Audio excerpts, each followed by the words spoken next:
So it's a little bit tricky because we are pure being, pure awareness, and we try to, but we believe that we are something that we are not.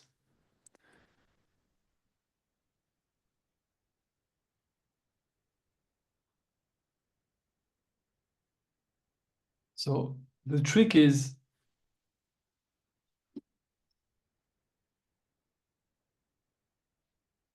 we want to be free as an individual, but freedom is from the individual.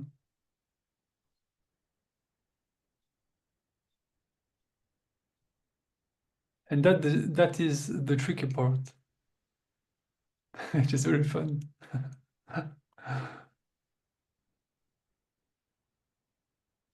So yeah, if there is any question or sharing or of any kind, very welcome. I had Doris, you had a question that I told you that to ask after Right. and now. Right. I'm wondering, how important is it to resolve childhood suffering and programming and trauma, and the beliefs that come out of that? How important is that to release this material and maybe understand it? Yeah. How important is that for us to, in the process of trying to learn the truth, so that we can learn the truth of what we really are? This experience is the process of healing.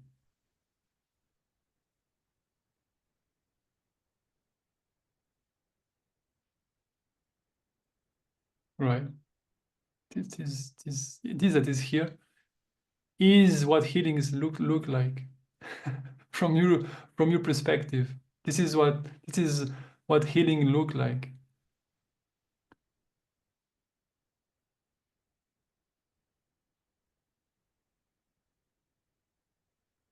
So the personality is not something to heal. The personality is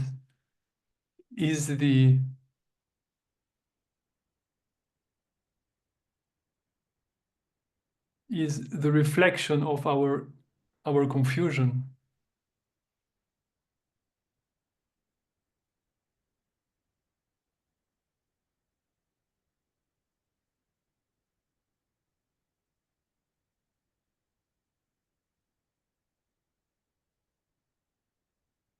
So there is, again, it depends from where you are understanding healing. I think Every being here, this is healing. What is happening here? This experience is the process of healing, and not doesn't matter the perception you are having of it. We are all in this process of healing, and we are all doing it together, and we are all arriving at the same place, and we are all healing the same issue. And it is the same being that is healing in everyone.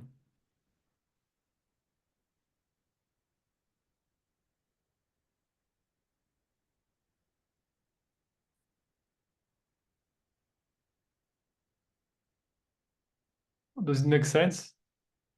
In a general way, in a universal way, but what about specific individual events that may determine how what we think we are and how we feel, and that needs to be brought to the light of consciousness. Otherwise, it's too much of an obstacle. It's too much of an obscuration of what we really are. So I'm just wondering how important it is to bring that into consciousness, the original programming and and misinterpretation of what we are because of that, because of the early trauma and programming. Well, what you are speaking about is more about the design of experience. How can I have a better experience? And there is way to improve that. Maybe if you can, or you maybe it's possible, maybe it is not. But the more you see, the more you see that this is universal. Everything you find has to be universal, and the specifics really do not matter that much. The specific, the more you try to be very specific, the more you will fragment, you will have the sensation that reality is fragmented. Right? Like your life and my life is very different, right? You are a woman, I'm a man. You have woman problem, have man problem, and the body level, at the mind level, right? And all of this mess and different life, right? And if everyone here start to speak about his very specific problems, well, this meeting will never end because it's endless, right? So the specific, it's very, it's true. It's infinitely specific. Like even if I have a twin and we speak, it will always be different, right? Because every bubble of experience is unique, absolutely unique. It's infinite in its exploration, but it is very unique no matter what, in its infinity. But there are things that are common to everyone. For example, we are all aware,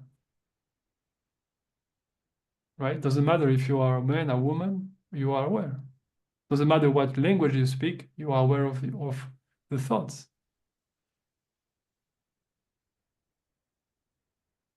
It doesn't matter the shape of your body, the sex of your body, the skin of your body, the culture where you grow up. There is sensations. There is sensing. You see? So you sensing it's way more general, right? So maybe I know nothing about you, but you are sensing, I'm sensing. So there is a connection there, right? I can connect now with you because you are sensing, I'm sensing. You are perceiving, I'm perceiving. You are thinking, I'm thinking. You are aware, I'm aware. You are having an experience, I'm having an experience. And this is general. So now you can connect to everyone, you see. So this is very general. But you see, when you connect with this, you see there is less, the more you go deep, the less specific it becomes. Because the specificity is the identity with a person. You know, and the more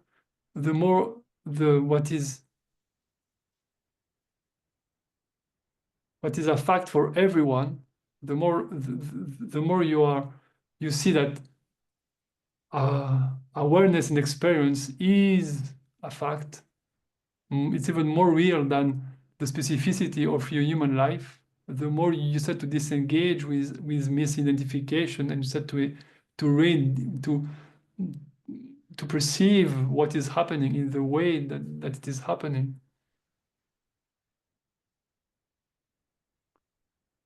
And the issue become less and less.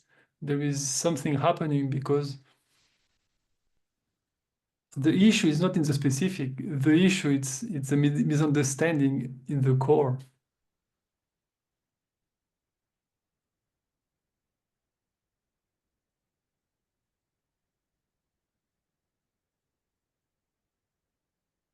It's like if you are watching a movie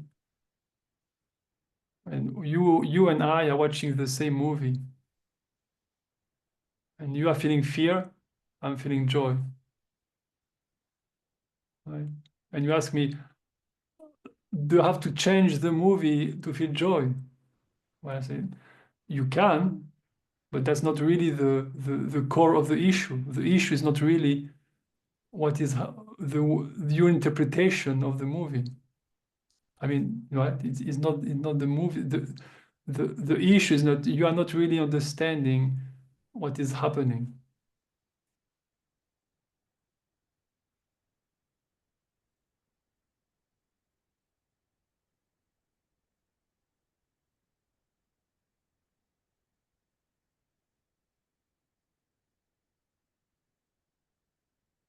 And the more you relax, in fact, relaxation is only when you are sensitive. You relax when you understand what is happening. When you engage with actuality.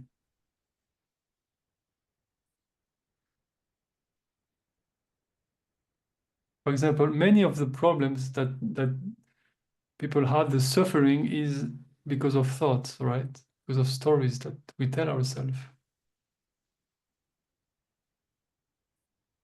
Another part is the sensation and the sensation that we feel in our body.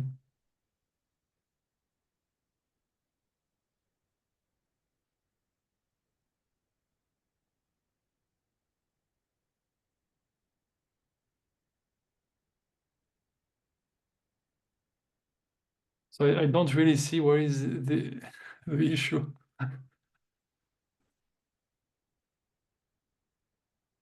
Well, I'm involved in a school that believes this has to be uncovered, even if it's not real. It still influences us, things that happen as a child when we're very, very young, and that it still has to be dealt with. Otherwise, it's what they call spiritual bypassing. It's ignoring that, and that has a real effect on our body and our beliefs and everything. And so it has to be looked into and experienced and understood.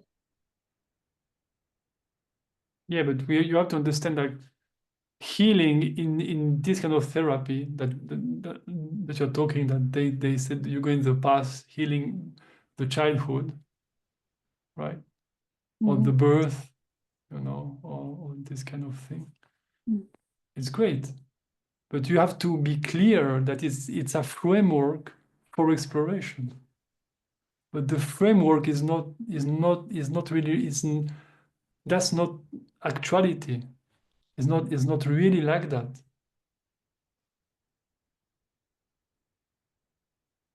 What is the framework?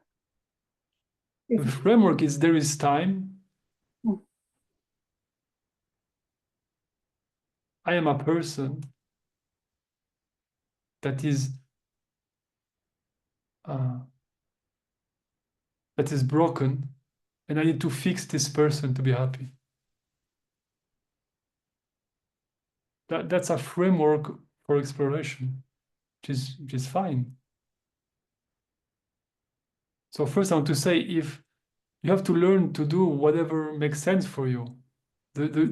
Whatever you do, it's part of your process, so it's fine.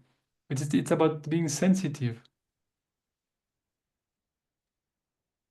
The issue is, if you start the healing from the perspective that I'm a person and I'm broken, you,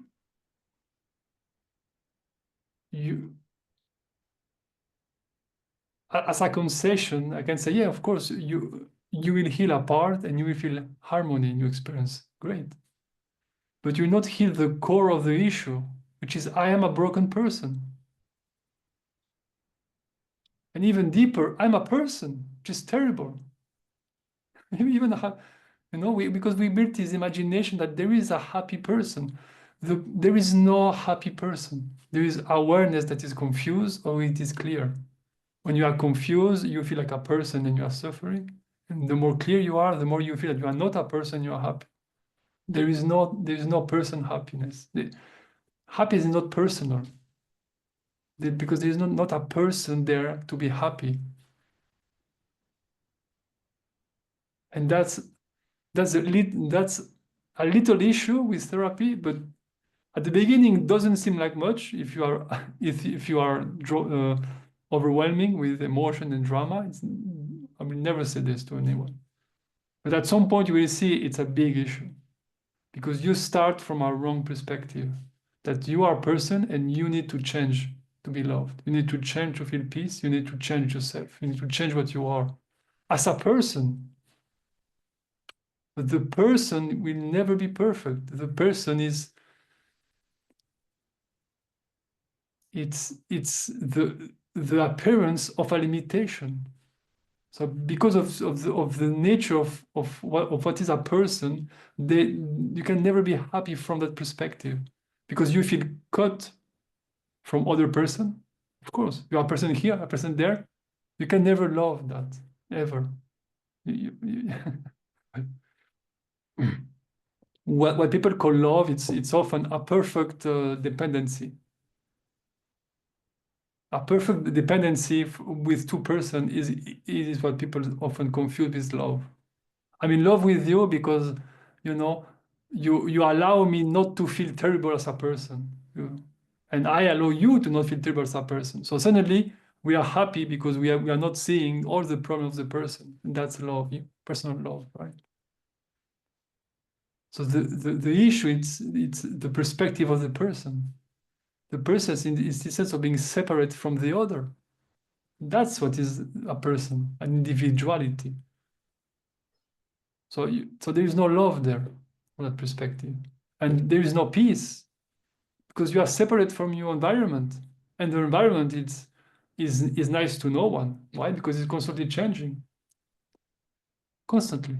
And the sun will explode or whatever, and bacteria, and everyone want to eat you from inside, from outside, from everywhere. So you are separate from the environment, and the environment is just doing his thing, you know, and you don't matter there as a person, you know, you're just nothing. So it's terrible. But there is no peace. You're always in conflict, in survival. I survive and eating and the law of the strongest and fighting. So there is no peace there as a person either. And there is no joy because we are always struggling inside, right? What should I do? Is right or wrong? Because this is the fear of death. Because you know you're going to die as a person. You know. You can pretend that you're not by putting perfume, by doing things with your body, like clothes, or whatever, but we all know that we are going to die. The body is going to die. And because the person believes that it is inside our body, it lives in full anxiety or fear of death constantly. So the perspective of the person is terrible. It's a terrible way to live. And that's terrible for someone who doesn't see another option, another possibility. What I'm saying here, it's horrible. That's why maybe I'm not very famous. Anyway, the thing is, there is another way of engaging with experience. You don't have to engage with experience from that perspective, even if these possibilities are viable to us. You don't have to do that.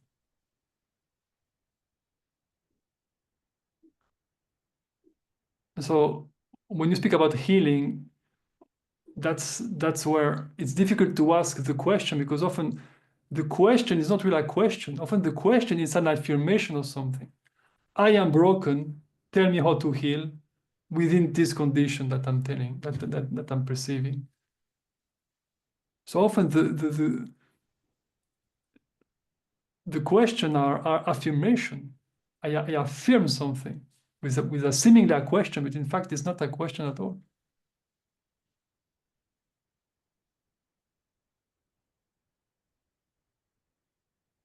Does it make sense? Yes, but I mean, I understand what you're saying. I understand looking at it from that perspective, but I still am concerned about the early conditioning, because I think it's blocking our awareness so that we can't see clearly. But I can understand why you say it's not necessary.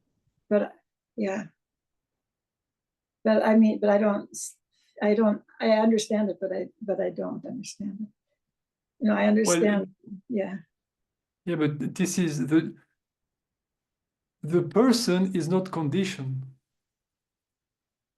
We feel that this is a person who has been conditioned with the imprint of the past, right?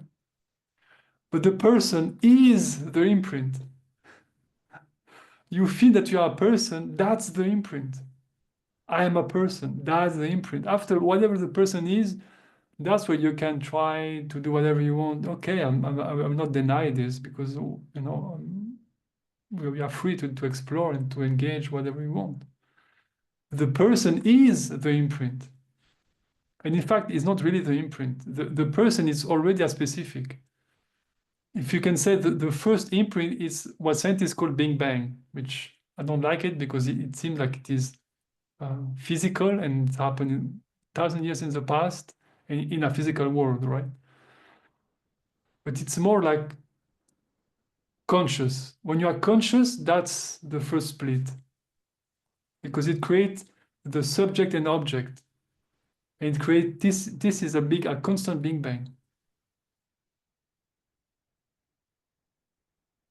That's why I say we are one mind healing here.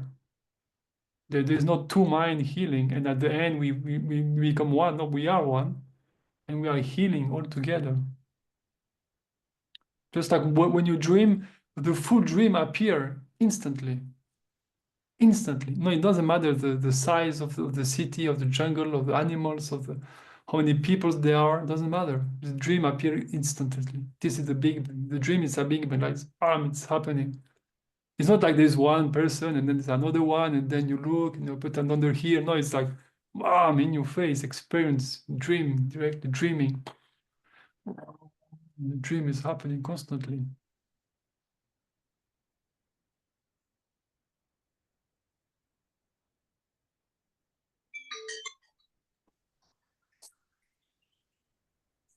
So that's why I think the work from my experience and what I am living, it's always in two different layers. Not always, but often it kind of feel all constantly in two different layers. In the layer that I'm a person and I'm feeling more calm and more happy and this is happening and I'm more feel more equanimity and this and that. And the other layer, it doesn't matter.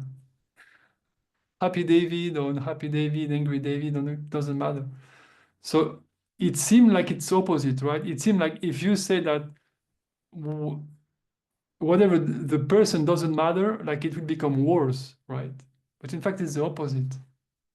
And that's a paradox that it's difficult to really explain without doing a whole metaphysic, and that's not the place for this here.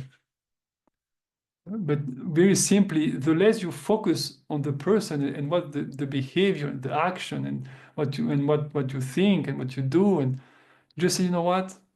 Okay, let David be David, and that's fine. It doesn't matter. It doesn't mean anything. Doesn't mean anything. David is stupid. I'm not stupid. David is angry. I'm not angry. The more you do this, the mind will tell you, no, but it's terrible because you need to control, you need to focus, you need to.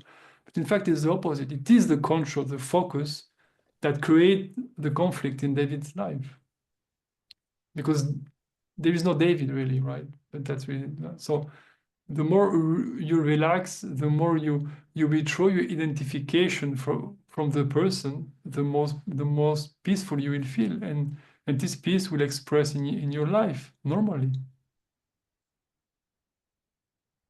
But there are different ways to do this. Some people are very straight. There is no David, there's no person, there's no this, no that. The other way that I think is more gentle is to say it doesn't matter, and see it really works.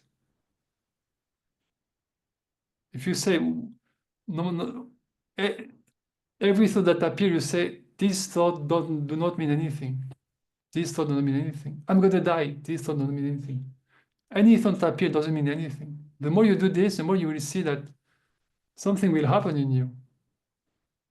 And you will feel less relaxed and things will start to happen.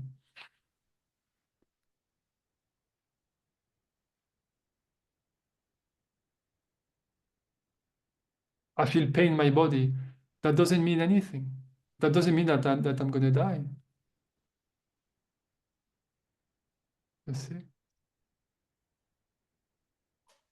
I cannot do sports, so I cannot have muscle. And then society, people look me like I don't reach the norm of society. That doesn't mean anything. Or maybe I'm very famous or have money. That doesn't mean anything. You really will see, because by doing this, you are disengaging with the person, with identity. But you don't do it directly. You do kind of in a sneaky way. It works better often. That straight engagement depend. So I'm saying all of this to say, do therapy. It works. Do it. Don't judge it. Do whatever makes sense for you. There is no right or wrong. There is no way to live life. There is no morality. So do whatever you feel is right for you. But while you engage in those activities that make sense for you, pay attention, be sensitive to what is the perspective, from which perspective I'm engaging, what I'm engaging right now. Therapy is great, but if you go to therapy to play the victim, well, you will go nowhere. You will lose also a lot of money. You will feel that you will arrive, but you will arrive nowhere.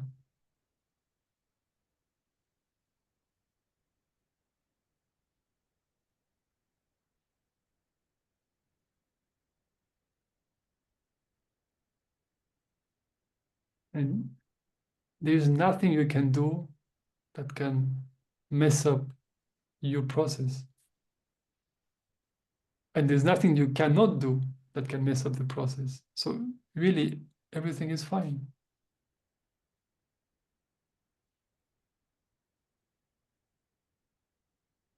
Does it make sense to you? Can you? Your perspective makes sense to me. It's just that I've been so involved with a different perspective, a different way to awaken. But I understand your perspective about it also. I just think they're a lot different in one way. Yeah, that's exactly. The more sensitive you will become, the more you will see that everything is the same. If you play football, or you go to therapy, or you go to non-dual meeting, it's really the same. That's the process, to see that everything in experience is really the same. That doesn't really change anything. It's a matter of taste and preferences and possibility and all of this mess. But no one can tell you what is right or wrong for you. You awareness, the one that is perceiving this, knows. So listen to this intuition that is within you. That's why there is so many different approach, because there is so many different conditionment and perspective, which is fine. It's not about the right or wrong. It's about what is working for me right now. If this is working, do come here. If it doesn't working, go there. If both work, great. Both seem contradictory, I don't know. Do both. Stop one. Who knows? I did things that are completely opposite for years. For years, I was doing prenatal therapy, which is exploring the imprints from the womb and the birth. At the same time, I was doing extreme non-duality. What is extreme? No, not extreme, but like there's no one when it's born, like nothing to do. So I was kind of in both. I felt as schizophrenic for years. But that's great. It's not right, it's not wrong. It's just what happened to me, what makes sense to me, because I had this conflict. I couldn't understand. One was completely correct, and I needed this, and I needed this one too. Until I start to see, so there's no conflict. There's just the perspective is just different. But some people often speak from a perspective, and they negate the perspective that is below it. It's like if you take a French toast right? One French toast. You can say one slice of French toast. You can say the bread from which the slice come from is more real, right? Because without the bread, there is no slice, but there is a bread without slice, right? You can say the bread is more real than one slice of bread because the slice come from the bread.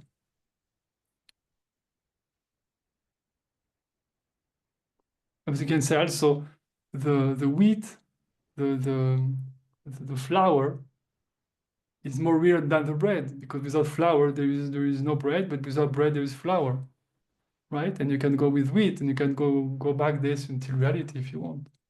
But some people negate why they say no, like reality is flour and slice of bread doesn't exist because what is in slice of bread is flour. So everything is flour. So there is no slice of bread. It's okay. I understand. It's fine. There is some harmony in that and beauty. It's very minimalist. It's very nice.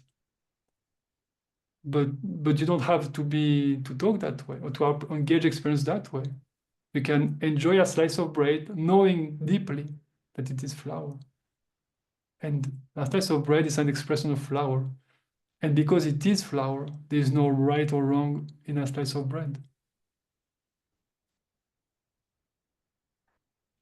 And that's, I feel it's way more expensive to think and approach experience that way. So you are free to work on making Doris better, trying to improve Doris' life, trying to smooth the edges as much as you can. At the same time, realizing what you are, because they are not opposite. This is a real freedom. You are really free to be a miserable human being. So here we are. What's wrong with this? There's nothing wrong. It's really free, Doris. You're really free to engage and try to be happy in any way that makes sense to you. It's not so much that I want to be happy, although I do. It's that I'm feeling I won't be happy or truly happy if I don't do this uncovering of the conditioning. And you're saying no, that's not necessary to do the uncovering. No, Yeah. Yes, what I'm saying is you come here with a belief. You say, I believe that I need to clean this shadow, to uncover this shadow, right? You come, you tell me this. I don't know. If that's what you believe, do it. What do you want me to do? That you are right, I'm wrong? No, sorry, I misspoke.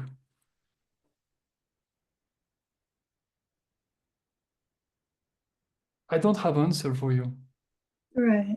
The answer I have is learn to listen to what is right within you. Right. Doing this work is beautiful. Maybe one day stop, maybe it come, maybe it change, maybe it shift, who knows? But I think the true issue that you can look at is how much you look for people outside of you to give you answers on your own process. Mm. If you feel that you have to do this, do that. Find people, try to do it, see how it leads. But that's the sensitivity I'm talking about. But don't be a fool. Don't go there and allow the people that are doing this, right, to not allow, but don't give them your the responsibility of your experience. Nobody knows what works for someone else. Mm. Nobody. Why? Because we only know what worked in the past for us, which is already a memory. So it's already tricky to talk about that. And we have no idea what will work tomorrow for us. So you have to learn to be sensitive to yourself and to what's happening, and to learn to discriminate to what work and what stop working. Because something can work today and can stop to work tomorrow. And nothing wrong or right or being deeper or higher. I mean, nothing like this.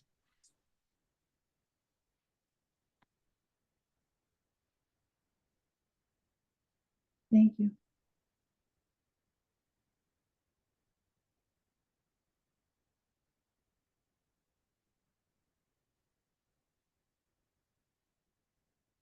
And that's the trick as the position I have of holding the space. That's often I have this position of being to point some way, right? To be like a lighthouse. I point to the shore, right? But it's a very tricky position because I can start to believe that I know what is best for you. And when I start to do this, I start to fall and I start to fool myself. And it requires a lot of sensitivity from both parts, because we are really doing this together. And I'm saying this just to remind you that you don't know where people are in their unfoldment. And people who have great understanding or had great experiences, that doesn't mean that they are healthy in their way they teach. So you right, remember that this is your experience, and you have to know what is right and wrong for you constantly.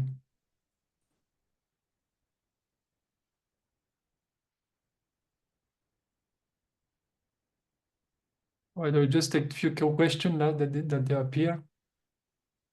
What are you talking about? I don't know. And addressing is so beautiful, David. Ah, no, it's not a question, it's a commentary. Oh yeah, okay. What are you talking about? And addressing is so beautiful, David. Okay, okay. Oh, thank you. And what is the other? David, would you be willing to do a pointing to illustrate what you are explaining? David, may I say something to Doris? Yeah, Would that be allowed? yeah.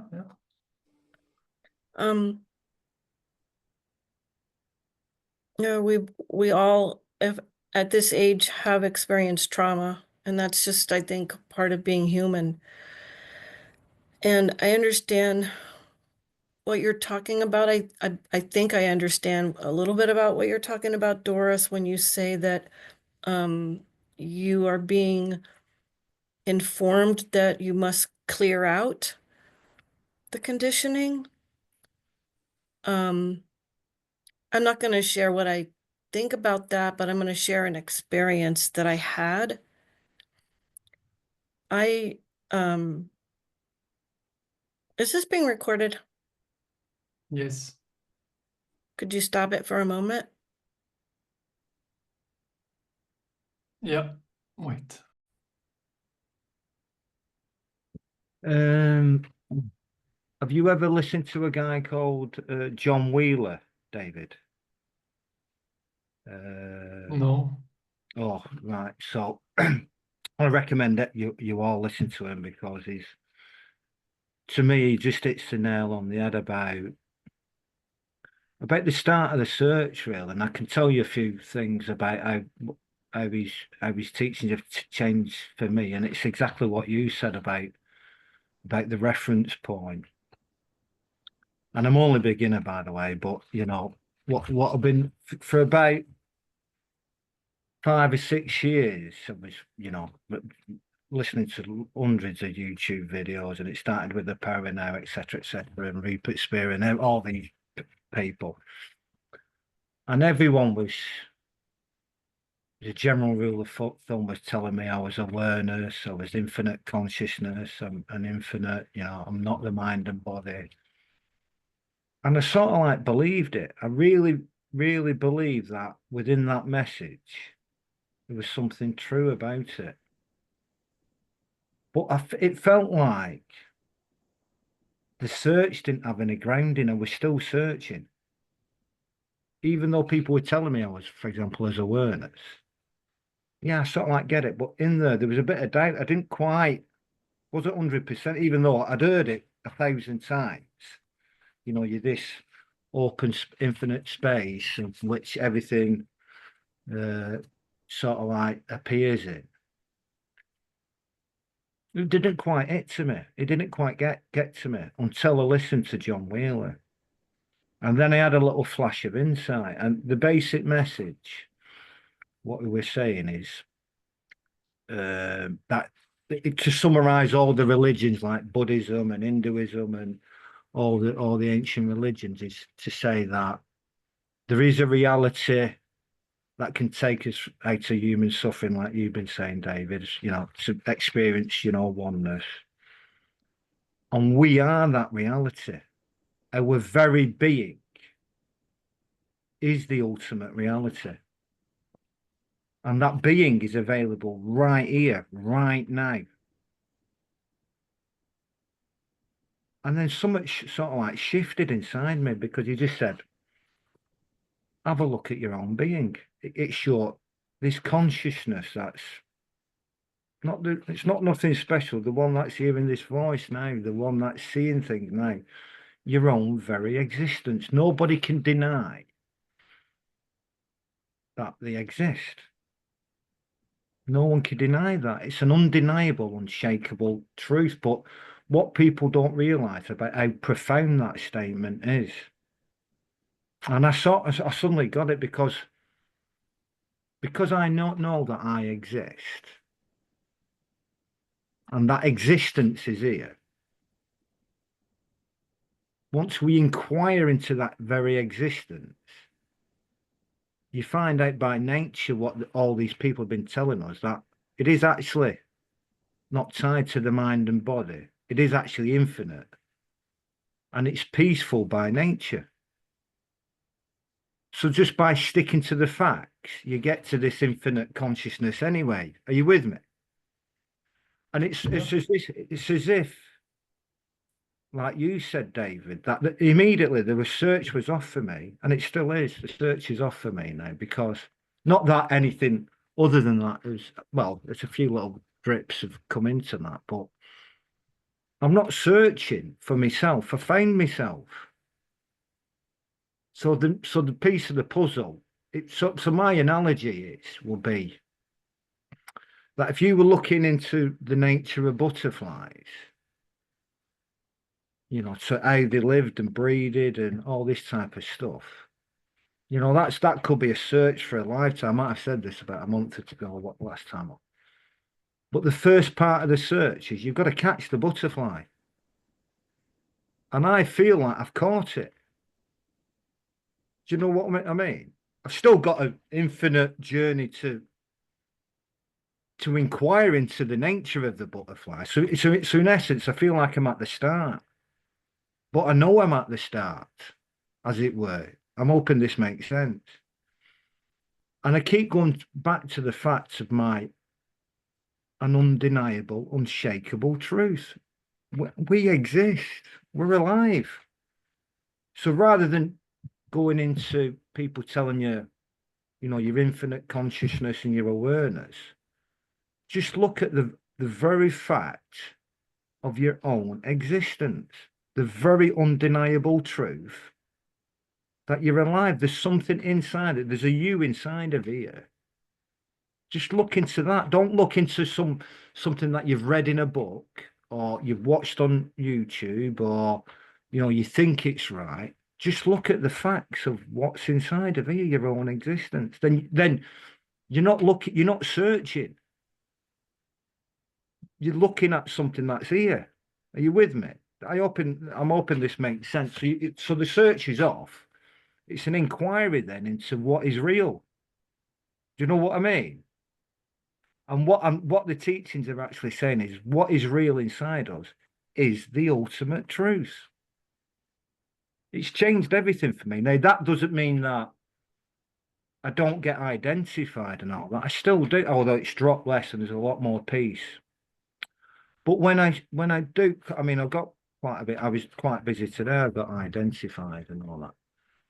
But it's almost like you shake it off immediately to say, "Oh, hang on, this undeniable truth is my existence is here." And when I've looked into this existence, it's bigger than the mind and the body. It's a pretty simple recognition actually, but it's such a profound recognition. And it's just like what you were saying, David. It's as if the reference point has changed. It's clear to me that I'm not this self-image. Absolutely crystal clear. Again, don't take that as a thing that somehow, I don't get identified and all that, although it has separated. But like I said, I seem to shake it off really quickly and just come back to this feeling of being all the time. And then I'm just I spend more of the time in this state of being every day. And it seems to almost like there's a knowingness within the being as well. So you like well, another recognition I've come to is that I know about that much, and the rest of it is such an infinite, wondrous, unknown mystery. But the knowing bit that you exist and you are being, even though it's a snapshot within that, is an unshakable conviction.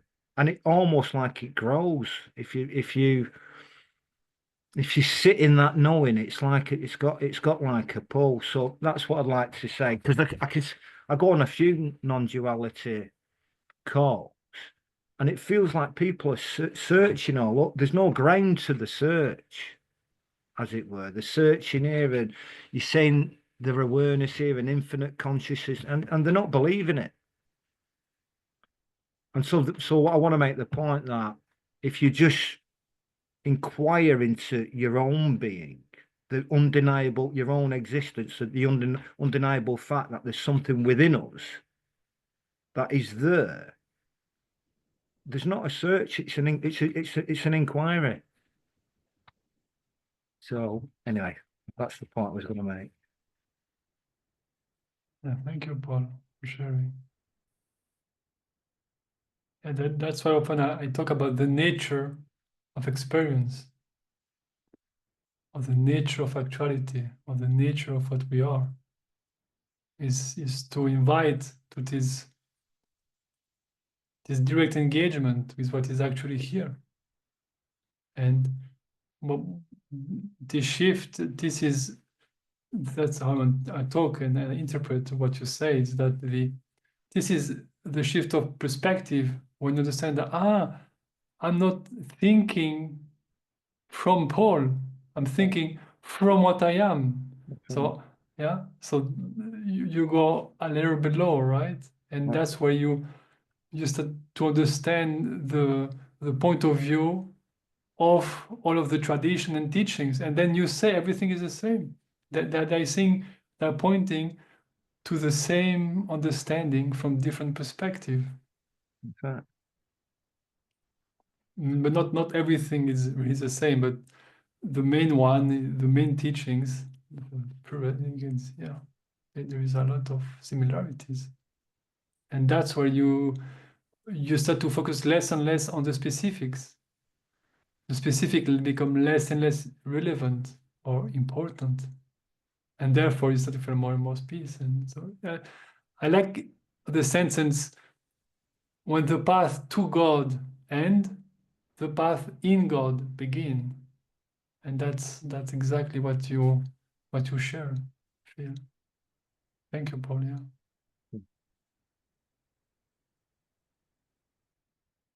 And that's also connected to what I was talking to Doris. We are our own authority because there is no reference point anywhere. So whatever feels right for you is right for you, but there is no right or wrong. So the feeling of right is an appearance within yourself. So you are the only one validated or invalidating your own understanding constantly. So we are our own authority constantly. Yeah.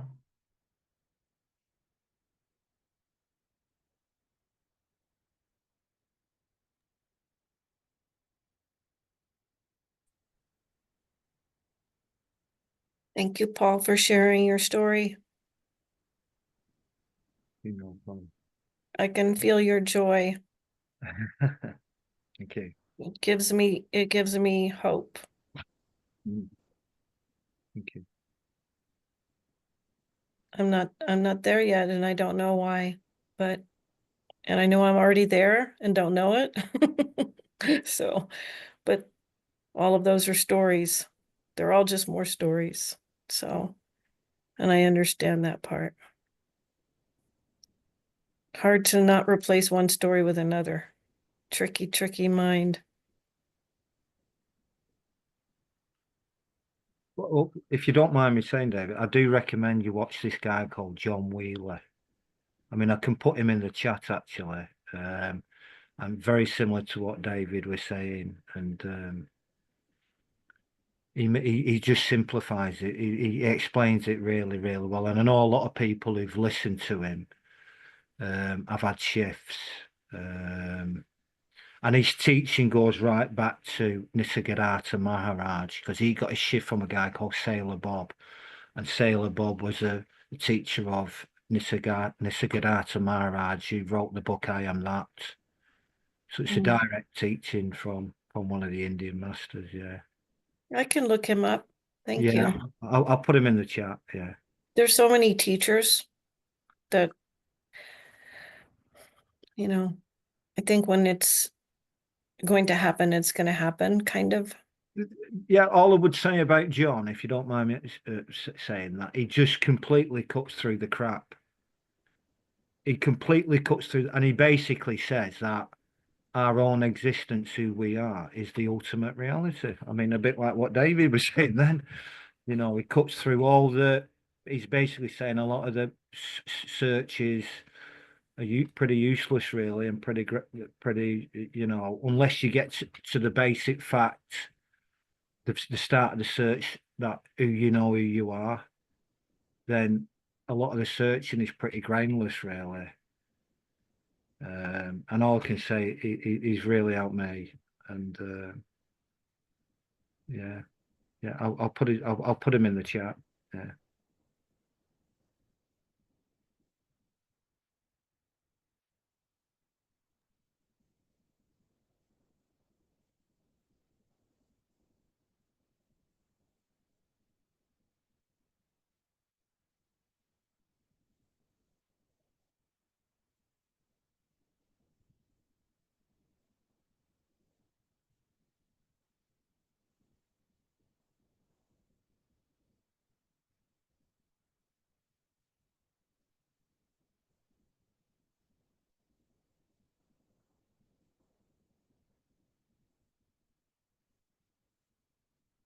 David, Yes.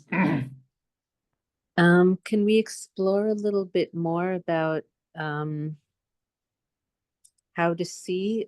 We had used a while ago the metaphor of like a video game or a snake game, and how did we started talking about like the nature of sensations and colors and stuff, and how to kind of see what we are actually seeing and without an overlay. So we were getting to the different layers of it, and you were saying that we think that we're happy and sad because of what happens inside the game, but it's just a misidentification.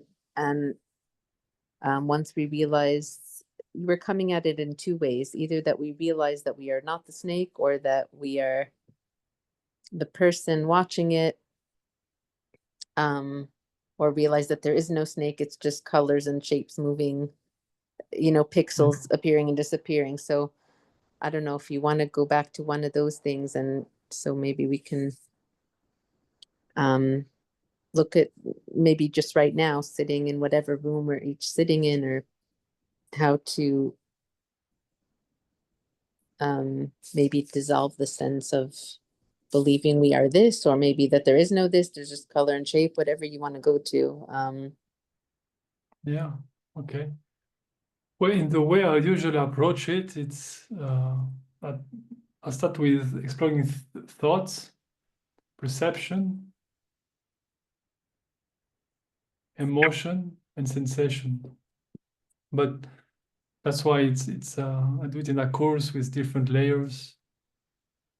But the way you can approach it, that is easier. It's either thoughts, which is time, or the other one, which is very nice. It's also the perception. Perception. It's a very nice thing that you can explore, because we don't realize how much we hold a materialistic perspective in our in us, and we perceive life through that perspective constantly, and we don't even realize how deep it goes. The confusion, right? This belief. If I take an object, right, that's a calculator, right, and I show the calculator to you, we can speak at the level of object, right? This is on the calculator, there is buttons, I can do this, I can do that with it, right? But do you agree that the actual experience that you are having is it's colors and shapes, right? It's a rectangular shape with square inside, right? But your actual experience right now is colors. It's correct. Yeah. There is something that we don't need to go to explain, that say this is a calculator, right? Mm-hmm. So there is something which differentiate between the white that is around, between the brown that is seemingly a hand, that is the light brown, the skin color, and the brown of my sweater, and saying this calculator is not the white. This calculator is not the skin color. The calculator is not the brown color, right? But this is a calculator. But do you see that in your experience, there, this white, this color, this color, this color, this color, everything appear at the same level, right? And at the same time. I mean, it's one experience of seeing.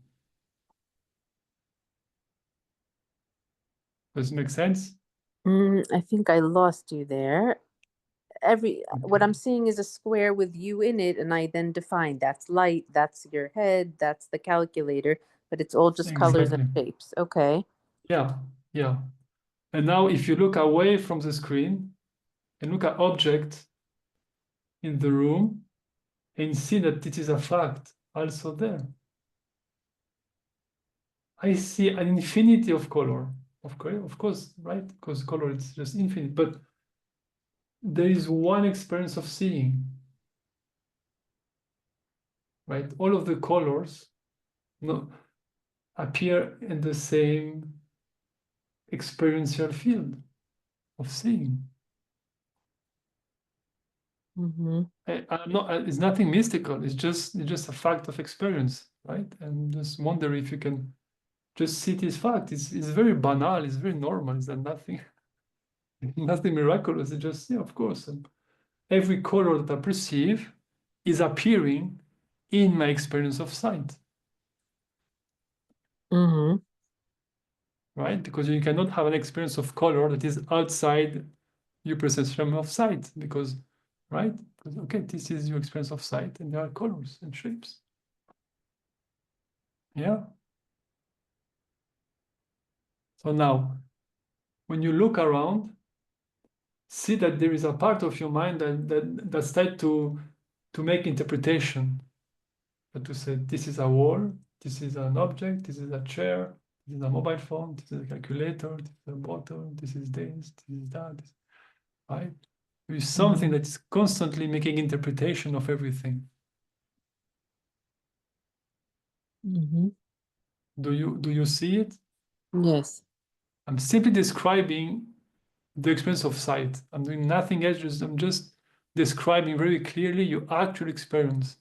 There is experience of sight, and there is an interpretation that is making objects up, right? Mm-hmm.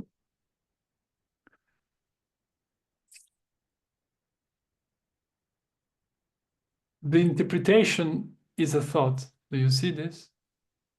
Mm-hmm. If I look at the calculator, this color and shape is not telling me that this is a calculator. It's thought that is telling me this is a calculator. Sight is not giving me information about what it is that is seeing. Yeah. Mm-hmm.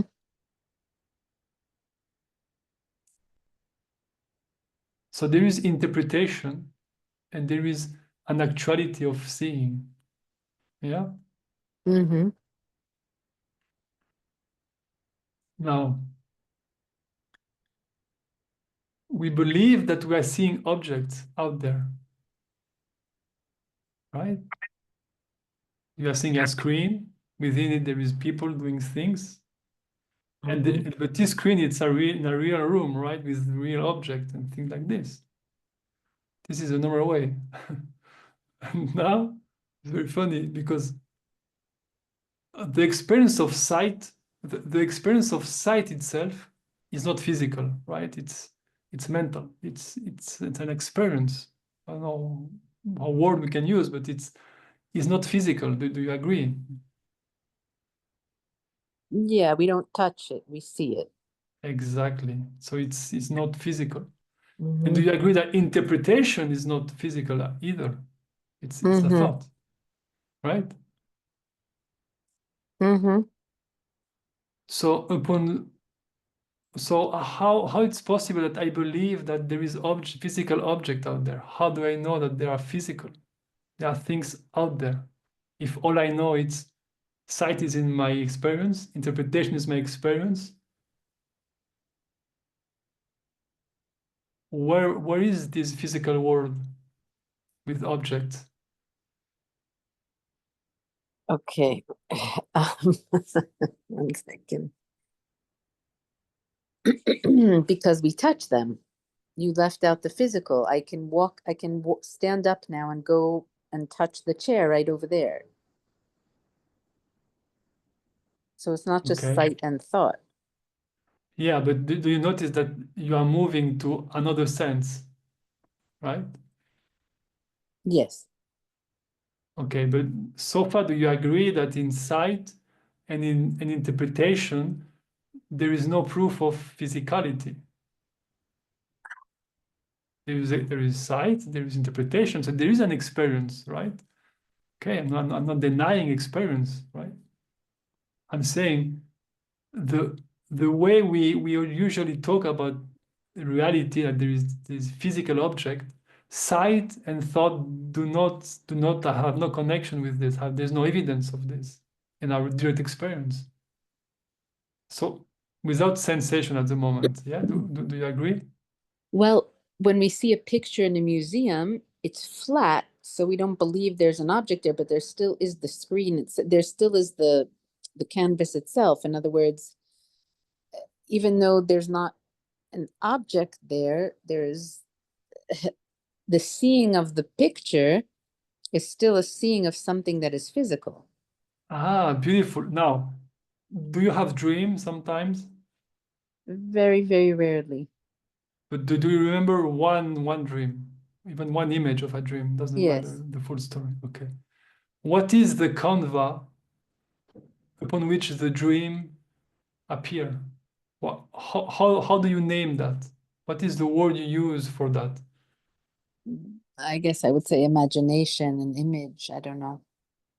Well, pick one word. What is the canvas?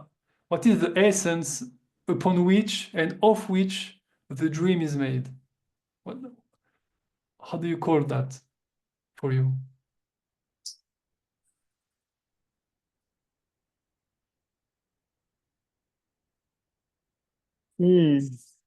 It's not a right or wrong question. It's just a word that I will use later to point toward that. Yeah, it's not about Mhm. being correct, okay?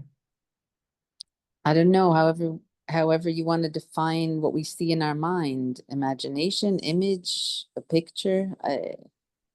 Well, the dream is a picture. The dream is Mhm. already imagined. Can we say that it appears in your mind? Yeah. The dream Okay. is made of the mind. It appears in the mind, is known by the mind, is made of the mind, and it is the canvas of the dream. Okay. Yeah. I mean, that's what a dream, that's how experience of a dream can appear, because there is something is true that is making the dream appear to you. So it's true, there is a reality to the imagination of the dream. Yeah. And in the case of the dream, we name it mind. Yeah. Okay. Mind meaning the physical brain. At the moment, let's just talk mind. Yeah. Okay. Bye, Patea. Patea has to go. At the moment, let's just say the mind, okay? And let's not talk about brain and everything, because after this is a difficulty. That's why we go late, because we talk to something and we go somewhere else, and at some point we Mhm. get lost. So that's why we try to contain it a little bit. And we're not, Mhm. because yeah, just for the, but you will see that it will answer itself, this question. Okay. So do you agree that the dream appear is made of and it is known by the mind, by the mind? Yeah. It's hard for me to understand what the mind is, but Yeah, that's why I ask you to name it, mhm. because you Let's say say, an image. An image. That's easier for me. It's an image that appears. okay, okay, perfect. So it's an image that appear. Mm-hmm. Okay. And you say that if you go to a museum and you see a paint and you say, okay, it's flat, but there is a reality, right? There is a canvas there. There is something that I'm seeing, that I'm experiencing, right? In the dream, it's an image, but right here, your experience of sight, it's an image also. Okay. No, no, no, not okay. It's like, is that true for you? Um, it I don't know, I guess because yeah, it's hard to differentiate it from sensation. So like I imagine touching it, and so then I feel something in my body, and so that tells me that it exists. It's hard for me to separate sight from Yeah. feeling it, but when I look just around the room and I see the colors like you described, then yes. It just feels more real than the dream. The dream is like half see-through. You know what I mean? It's not opaque. It's like Okay. Yeah. it's not as it doesn't look as hard and as solid. Mhm. But do you agree that the color itself is not giving you any information? The experience of sight is not giving you about what it is, right? It's set an image. Something else that is doing the interpretation. Mm-hmm. Yeah. Yes. Yes. Okay. Now, in sensation, do you agree that if you can close your eyes or keep your eyes open, doesn't really matter, because sensing is here. There is sensing, right? Yep. Do you agree that sensing is appearing in your experience in the same way that seeing and thinking is appearing in your experience? Of They are course. different quality, but they appear in your experience. Yeah. Mm-hmm. So what is the difference between the sensation of touching a bottle and feeling your hand? Are there two sensations? One sensation which is touching the bottle, and one sensation which is feeling my hand. Are there two sensations there? If you can touch an object that you have around you, it can be the desk, for example, or anything. Mm-hmm. Touch any object. Mm-hmm. And yeah, you're touching the object. Yeah. Are there two sensations there? No, that's not possible. In other words, there's just sensation. Yeah. So the same thing that is making interpretation in the field of seeing is doing interpretation in the field of sensing.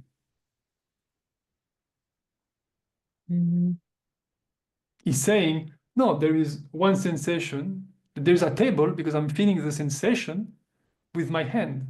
But you say, no, there is no two sensation. So there is one sensation, but there is something that says, no, there is a table and there is a hand. This interpretation is not given by sensing itself. It's manufactured by the same thing that is manufacturing the differentiation in the field of sight. It's an interpretation. But sensation itself doesn't have the information of being a hand or being a table or being this or being that, being hard, being soft, being anything. Yeah. So you're saying the fact that I'm tapping, let's say, on a bone of mine, I'm tapping on my face. Yeah. You're saying it's correlation is not causation. In other words, you're saying the fact that my finger is touching my cheekbone is not what's causing the sensation. It just is happening at the same time. I'm saying, how do you know you have a hand and how do you know that you have a face? Because they're moving and touching each other and I feel it banging. Yeah, but okay, but you agree that if you touch an object, there is no two sensation, right? I mean, if I touch the bottle, there is not one sensation that I can extract that this is a sensation of bottle and this is a sensation of my hand. It's just sensing. Yeah. Ah, I thought it was a different question at the time. Okay. I thought you meant, is there the sensation of my hand and the sensation of something else? Yeah, but touch an object and tell me if when you touch the object, if there is two sensation there, or there is one sensation.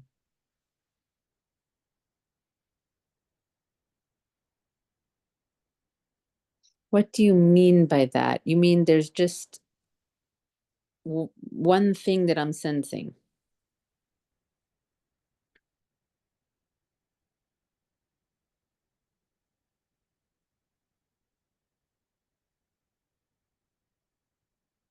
I'm saying, put your hand like this and feel your hand. You are feeling your hand, right? Right now, just feel your hand empty. Yeah. So your hand is one sensation. Yeah, it's fuzzing, buzzing, moving. It's one sensation. Yeah. Now with the other hand, take an object and approach it, approach it, approach it, approach it, approach it, approach it. When the object touches the hand, is there a new sensation? Is there two sensations appearing, or you are still only aware of sensing of your hand? But it has shifted, has changed. The texture, the quality has changed, yes. But is there two different sensations, or you are still aware of the hand just as before?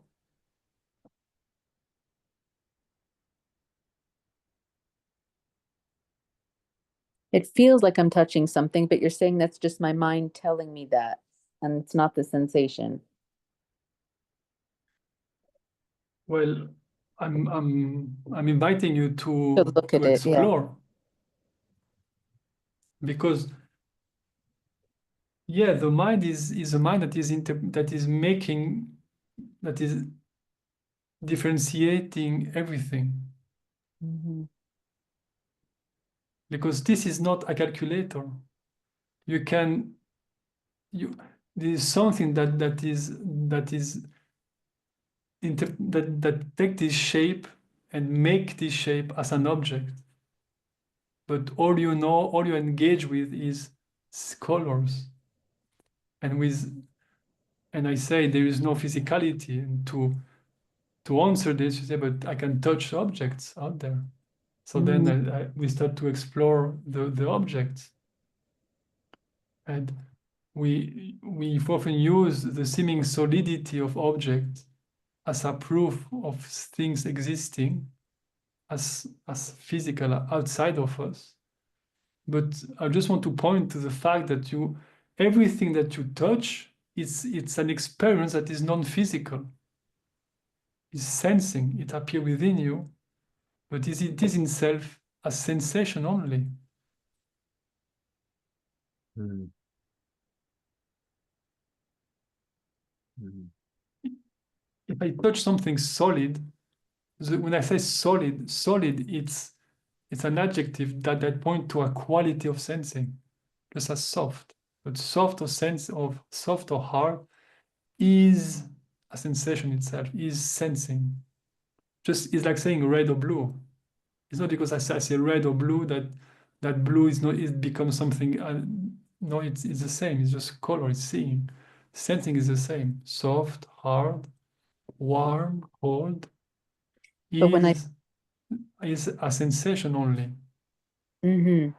But when I'm touching this object, it's a square, and so my hand is curving around it, so it feels like it has a shape. Yeah, okay. Well, okay, so tell me, the sensation of the shape of the square is appearing in your experience. Do you agree? Yes. So the interpretation of a cube or a square, it's an interpretation. All you're in contact with is sensing. Mm. The form, it's an imagination, it's an interpretation, it's an assumption. It's an overlay upon pure sensing, let's say. Yeah, I think I've got it actually, David. So that sort of like the interpretation comes secondary after the actual experience itself. It feels like it's a mental overlay. Yeah, they did test with a man who was blind for 30 or 35 years. He was blind, so he couldn't see anything. And he did an operation on the brain, and then he could see finally. He was unable to recognize shapes of form. When he was shown a cube or a sphere, he couldn't say which one, like he was touching something blind, right? And he was watching cube and friends say, what are you touching? Is this one or this one? He couldn't say because he didn't make the association between the sensation and the shape and the color of the sensation. Yeah. So that's a proof that it is an after, of course, very fast he makes the association. But without the learning, without the interpretation, there is no connection between the different field of experience. So you have to learn that. So it's an interpretation that we do. Does this make sense, David? And it is related to this. I was I'm on in another awakening group, and I did some non-dual exercises into sight the other day, and it's as if this center, which was behind my eyeball, has like disappeared. So when I've got to settle into the moment, but when I settle into the moment on sight, there's sight here, as it were. I know it feels like it's here. You're saying it's here, but it feels like it's there. But it doesn't feel like there's anyone here registering it here. It's as if it's everywhere around me. But there's no one in it here saying, I'm looking at that. It's just it's just around. It's as if it's within me. And it's the same with the sensation. If I go to the sensation now, yeah, I'm feeling a bottle, by the way. I've got a red bottle as well. Yeah, nice. Best one. And that's exactly the same. It doesn't feel like I, Paul, am sensing that sensation here. It's like there's sensation here, but there's no one in the middle registering it. So it's as if it's all around, and this is just part of. And there's sensation here, but then the rest of the experience is still happening as well. It's as if it's all aware. There's no, it's centerless, as it were. But you see, you are approaching it because coming from the who is the one that is perceiving it, which is fine. The way that I was trying just to point to Right. to Tammy Right. to show her how deeply the belief in matter Yeah. I get it. goes. Yeah. And we have no direct evidence of matter. None whatsoever. Mm. Because people don't really understand what matter, the belief system of matter mean really, and and the impact it has on us. But I just wanted to point out, but you are right, Paul, what you said, but I wanted to point out it's Right. the proof of physicality, of things existing out there. Those proof, and you don't find them in your direct experience. In your direct experience, you'll find that everything appear in your experience. An experience is that it's an appearance that is in me, or there's no distance, and that's where you can start to play with who is there with his experience. But as long as you hold the understanding of matter, and you start to engage with the exploration that you are proposing, people will still believe that there is a physical universe, that there is a body here, that there is a brain, but somehow I don't exist within a brain. So somehow it's still confusing. But if you start to explore and see, no, there is the physicality of this world. It's an experience that I'm having in me, just like the reality, the space that I'm experiencing when I'm dreaming. It's an effect of the mind, of the space where the dream appear. But there is no space in the mind.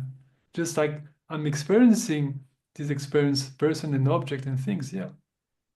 But the way we think about experience, about this matter, about this cause and effect and all of this, it's inaccurate.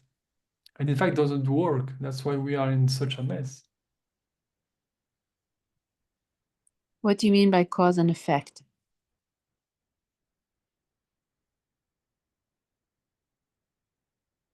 Well, did the exploration that we did make sense for you? Do you see that you are only engaged with your experience?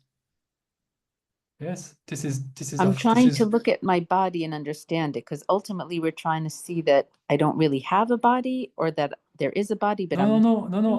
I'm just talking very simple. Simply see that sensing, perceiving, and thinking is a quality of experiencing that is right here. That's all.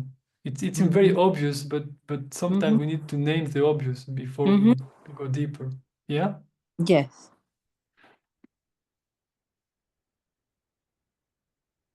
Now, how do you know that this experience is happening inside a body? Where do you go to extract this information? That this experience that I'm having, like of sensing, for example, is happening inside a body. Because when I see other people going to sleep, they no longer experience stuff. So it means that we only Death? experience stuff when the body is awake. Like when someone next to me is asleep, they don't hear what I hear and they don't see what I see. So it's only happening when the body is awake. So that's how I know that I'm also in this body and seeing things from this body, because when my eyes are closed, I don't see the things anymore. It seems that my experience is correlated with what happens to this body. When the body is asleep, I'm not hearing songs. Only when it's awake and looking around do I see and perceive things. So clearly it's coming in the body. But but how do you know that experience? So for you, the proof that the experience is happening in your body is because when you watch people sleep and you assume that they're not feeling their body. No, or simpler, if I'm looking at the room and now I close my eyes, I no longer see the room. So clearly the seeing is happening within the body. Why? Why you say clearly, but to me it's not that clear. Because everything seems correlated. If someone stabs someone with a knife, they feel pain. If someone closes their eyes, they don't see anymore. It seems that perceptions are related to this body, you know?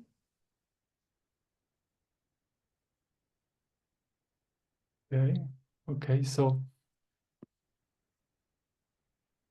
when you feel sensations, so sensations are happening inside the body.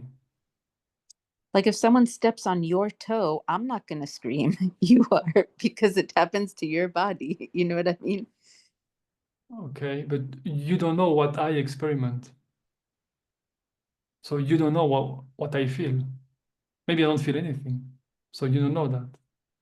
If someone steps on your toe, you mean? Yeah. It's like someone's walk on my toe, it's an image that you're having. And you're telling me Mhm. this image is the proof that I'm inside a body. It's like if I'm watching a movie and I tell you I'm a body because Tom Cruise is just jumped from a airplane and he hit himself or something like this. It's like, yeah, but it's a movie, it doesn't mean anything. That's not a proof of anything. I'm asking you, how do you know that you're in a body and you speak about other people's experience? But this is hearsay. You don't know what people are experiencing.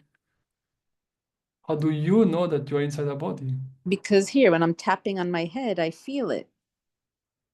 Yeah, I'm not denying that you are feeling something.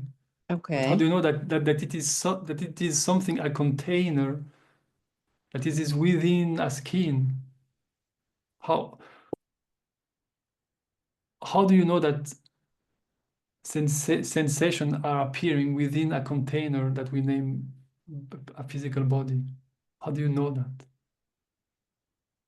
So you're saying that even because if I faint or if I'm asleep or unconscious, I don't feel things. But you're saying the fact that I know that is because I'm not the body and I'm watching all of this happen. I'm watching what happens when I'm awake. I'm watching what happens when I'm not awake. Okay. When the you that is in the dream is the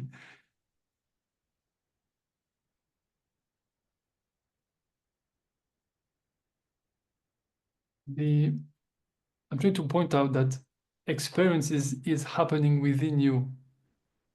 Mm-hmm.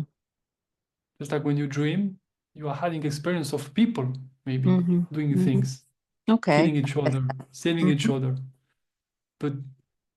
But you are not using this proof. You're not telling me, I know that there is a physicality in dreams because people are killing each other. I've seen it.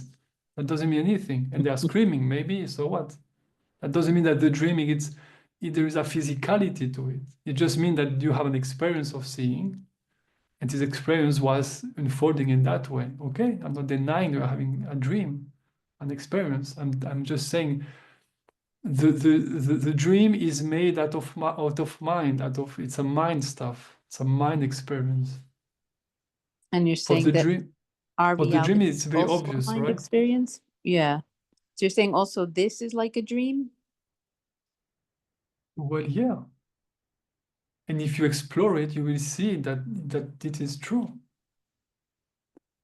Mm-hmm. Because you agree that perception appear in your experience. You agree Mm-hmm. that thinking appear in your experience. You agree Mm-hmm. that sensing appear in your experience. Mm-hmm. And then when I ask you, where is experience, does experience appear inside our body? You say, obviously. But the physical body is an interpretation of thoughts. But I thought hear is what you're appearing saying. in your experience. So you are already in assumption. So Right. there is no proof there, because So, that's already part of the thinking. right. So I'm here and I'm experiencing thinking and sounds and colors and sensations. Yeah, I see that. yeah. But how does that stop me from being a victim of having to experience this? I still have no control. And with what I'm seeing is painful, I still am experiencing pain. And I don't have any control over that.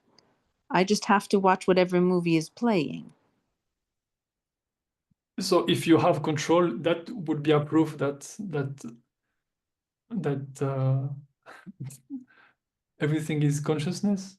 If you have 100% control, Over the dream, over the experience?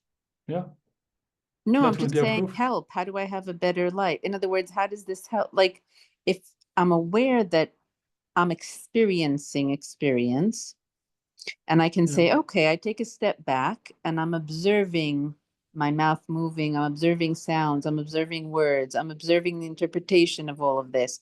I'm observing the body moving, I'm observing the phone, I'm observing all of this, and all this is happening within me. But there is still unpleasant thoughts, emotions, and sensations. So what do we do about that? Like, that's what I came here to solve. So how does it solve it that I realize I'm not this body and mind, and I'm observing all of this, which is funny to say as I feel and think that I am saying this to you, but I'm still aware that, okay, I'm observing this happening. But it still doesn't stop the fact that it is happening. I am experiencing this, and often it sucks. So what do I do now? What's So the next the stage? question is how to be happy, right? How to be happy, how to feel No, but joy, how to be loved. right, but you're saying it's not That's okay. possible within the human life, but Exactly. realizing that I'm not the human life is still not bringing me freedom. So now what? Well, you are not seeing it clearly. It's still some kind of concept that is very nice to think about, but it's not an actuality to you. Mm-hmm. That's why I was doing the exploration. That's why often it can take time, and then there is some structure that you can build. But it is extremely helpful because, for example, if you often in the course, I start with the layer of thinking, because that's often the most people are often confused. And I start with time. When you start to see that time is a thought, you will start to naturally live in the present. People want to live in the present while holding the understanding of linear time, which is just that doesn't make any sense.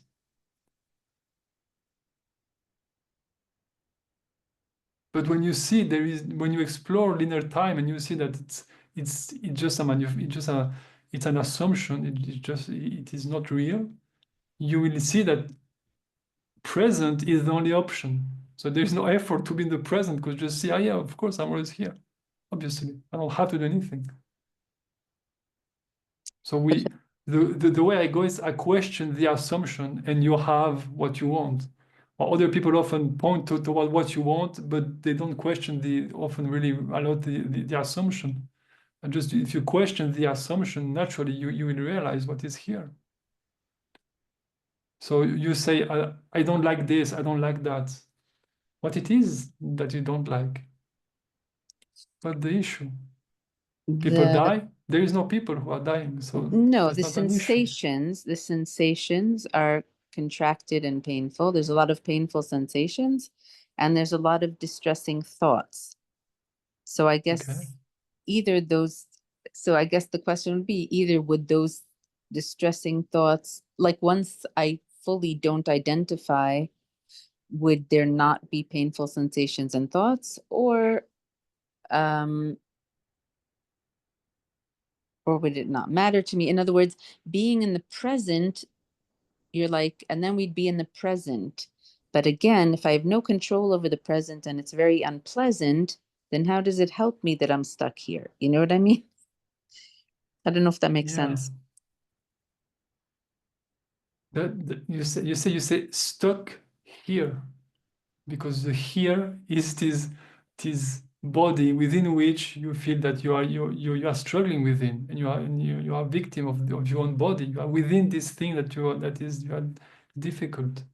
And I'm inviting you to explore when you say here, what do you mean? But when you say here, it seems like obvious here. What is it? Is here you're talking about? I'm present, I'm aware, I'm here, and I'm experiencing whatever this moment brings. Okay, and what's wrong with that? It's often not You fun. said stuck. I'm stuck Yeah. here. So you are stuck as awareness, witnessing experience. Doesn't seem like being stuck to me.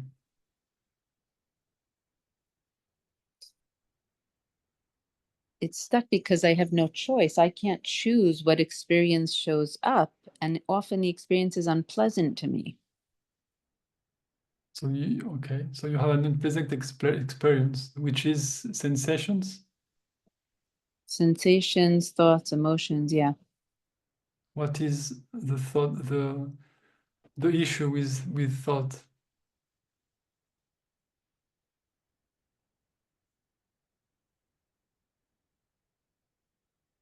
I guess it starts from physical sensation, which is unpleasant, and then I get into a panic of trying to solve it and figure out how to feel better. And then there's a lot of despair, anxiety. It's just like a patterns of thoughts and emotions that cycle around, and frantically trying to have a better, to be free of pain and contraction and anxiety or illness of the body. So for you, your issue is that you are having pain in your body. That's the issue for you. I would say more fear and contraction and anxiety and jumpiness. So fear and anxiety has more to do about the thinking, right? The emotion, I understand, but it's more about the way you interpret what's happening. It's more a feeling in the body of contraction of the muscles and tension. It's not free. It's not relaxed. Okay. Do you feel now this tension?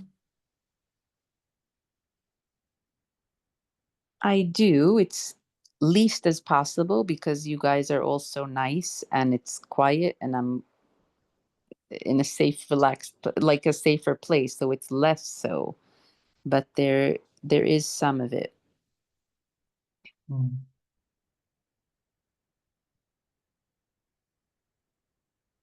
So you see, that's I will not do a full process with sensation because it takes time, it takes sensitivity, and this is not a place to do a full exploration of specific tension. But just, you see, you say, the issue is the tension, right? And then I say, do you feel it? And you tell me, now everyone here is nice, so therefore there is less tension in me.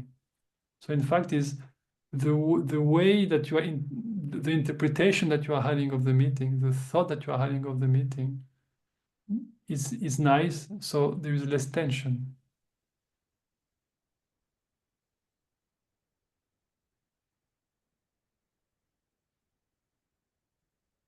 That's why often we start with finding clarity in thoughts.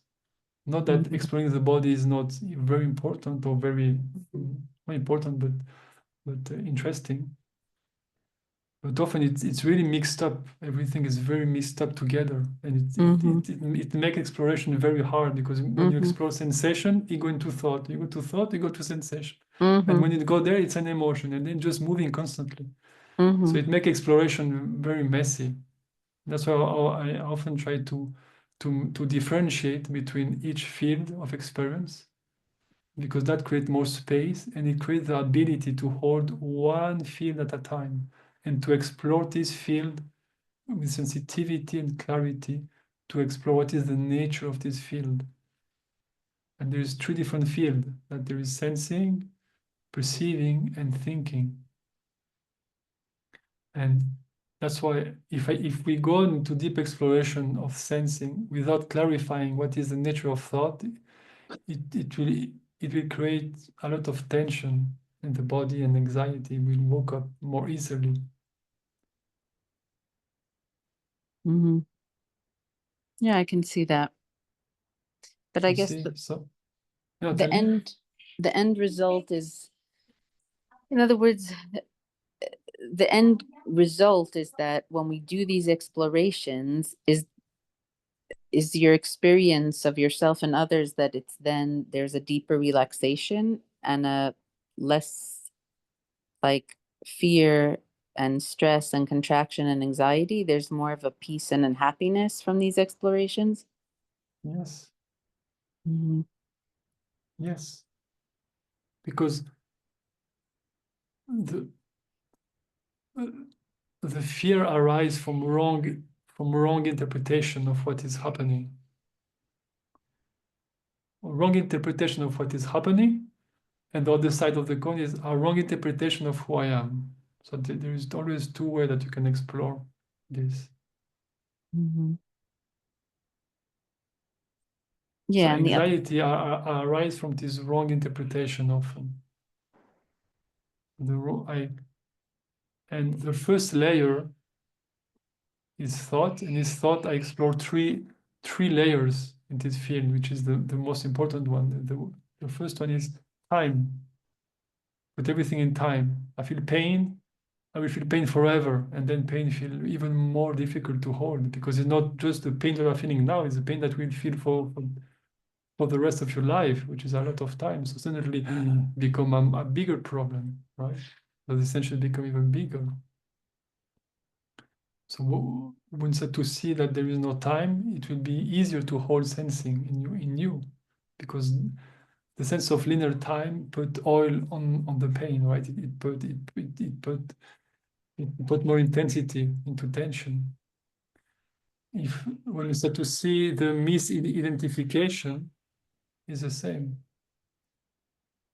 When you start to see that, yeah, I am not this, I'm not my work, I am not a citizen of this country, I am not this, I'm not that. The stress of the person start to vanish more and more. So there is less anxiety, there is less peace and confidence and this and that. And the deeper you go, the deeper the peace, because then if you're not a person, nobody dies. So therefore, even the fear of death disappears. Right? But often it goes gradually. what do you think happens to this awareness that is here witnessing our talking or whatever? What happens when this body dies? Nothing happens. When you go to bed, you die. Time disappears completely. There is no timing. Every time you go to bed, you lay down to die. And every morning, it's a new it's a new person that arises. No matter what thoughts it's saying, it's always new. But if this body dies, what will I then be aware of? Other But there bodies? is no body. That's why I was trying. That's the difficulty. And I will close in this because after it will be too much. But that's why often it's a process, and we can explain this in different ways, and there is different way you can approach it. You say when the body dies, like the body is a physical entity out there existing, upon which my consciousness is dependent on. So you are holding the belief that the brain, somehow the bioelectric electric system, bioelectricity of the brain is creating consciousness, which would you believe that you are. And when your brain dies, you die. That's what you believe. And I'm questioning this. Is that true? How do you know that? I will tell you first no scientist has any proof that the brain is producing consciousness. Zero. There is no proof of that. So saying there is a brain doesn't mean anything. Like there is a hand here, okay? There's a hand functioning. That's great. What this has to do with consciousness? Nothing. So far, as science is telling us. What science is doing with the brain is saying there is a correlation between the thought and the electricity in the brain. There is a correlation. But a correlation is not a causation. They prove there is a correlation between I think something and the electricity in the brain is moving in some way. Okay? But that doesn't mean that this electricity is causing the thought. It's an assumption. They don't know that. So far science cannot answer this question. So I'm asking you, how do you know that? If science doesn't know, how do you know this? You, really you, Tani, not this teacher, this book, not a hearsay. How do you know that what you are, this present that you are, come from a brain? How do you know that?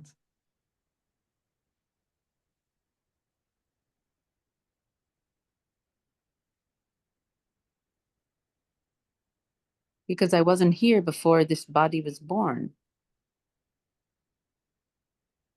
How do you know that?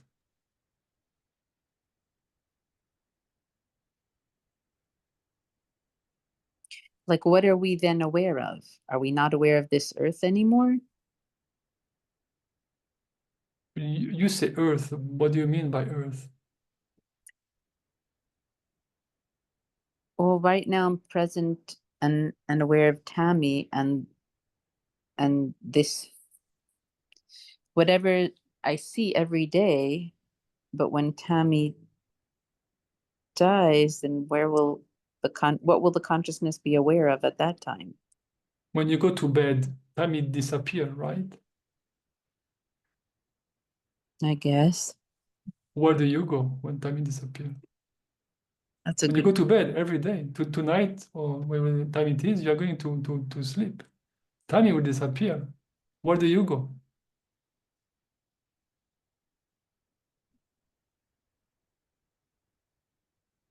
That's a good question. Isn't it? It's very interesting. So it is. No, it is very interesting because we have assumption that even question it often in our society, it's like being insane. But the more you start to really inquire, you really see, not in fact, the insanity is to live our life from assumption that we have absolutely no proof whatsoever from no tradition, science of any kind. That's the insanity. But if enough people are insane, it seems to be sufficient.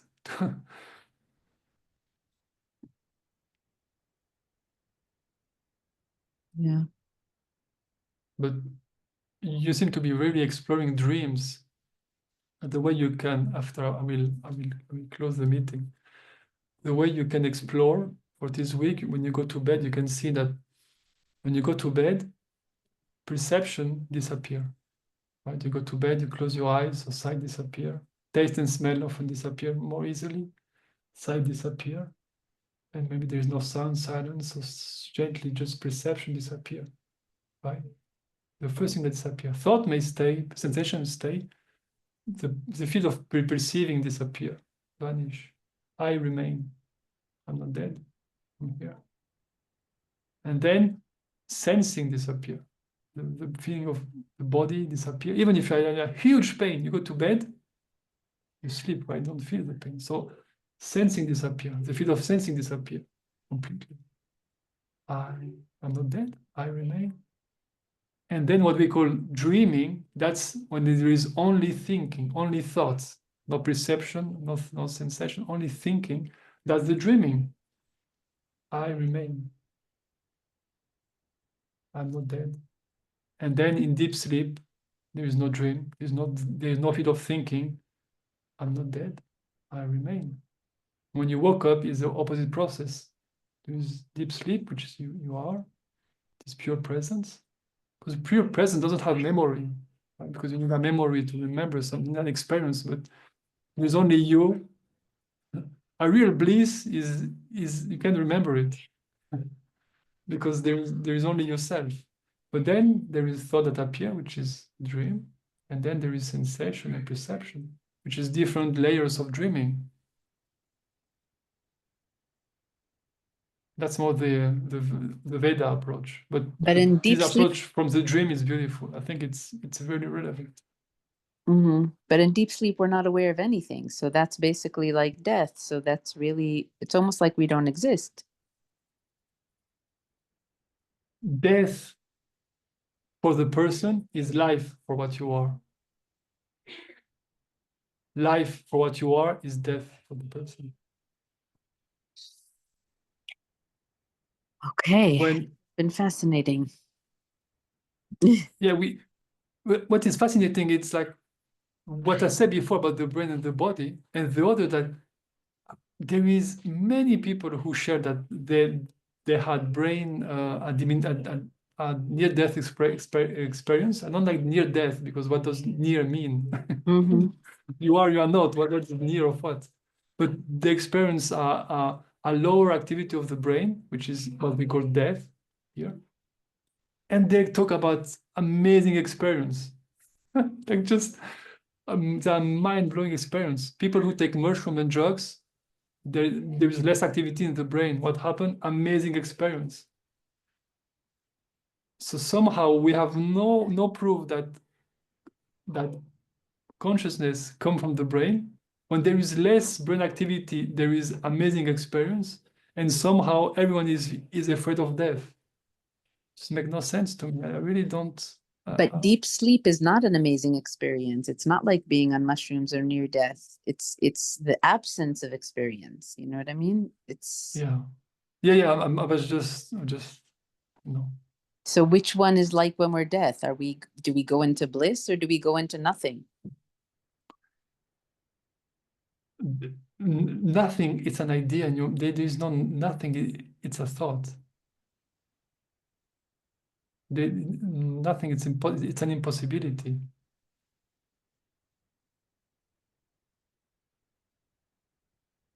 Like this is the scrum of the materialist belief. There was nothing, and then there is a big bang, and then there is thing. What do you mean about nothing? How can something come from nothing? Doesn't make any sense. Nothing and all this is nonsense. This is here. This is here. Explore this that is here. What is this that is here? You try to go in the future, you try to go in the past. This is here. You're always here. Pay attention to what is actually happening right now, right here. Could I just ask one more question, David, and then I've got to go? Yeah, me too. Yeah, you just said when you look at thoughts, you look at three things to investigate. One was time, one was misidentification. What was the third one? I made a note of it because obviously time was a really good one, like you said, a Control. Control.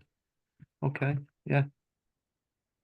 Which comes with identification and time, obviously. Yeah. Because you need time for a person to appear, you need that person in control, otherwise you are a rock, right? So it's really the different way you can explore the same aspect. Yeah, right. It's been really Okay, thank Yeah. you everyone. Yeah, I'm fascinated by that. I love your question. I love my struggle to answer. I love everything. Thank you a lot, everyone, for your presence. Yeah. Thank Brilliant. you See you next week, I Thank you, hope. David, and thank you, Thank you. everyone. Good night. Bye. Brilliant meeting. Bye-bye. Thank you. Okay. Bye. Thank you. Bye-bye.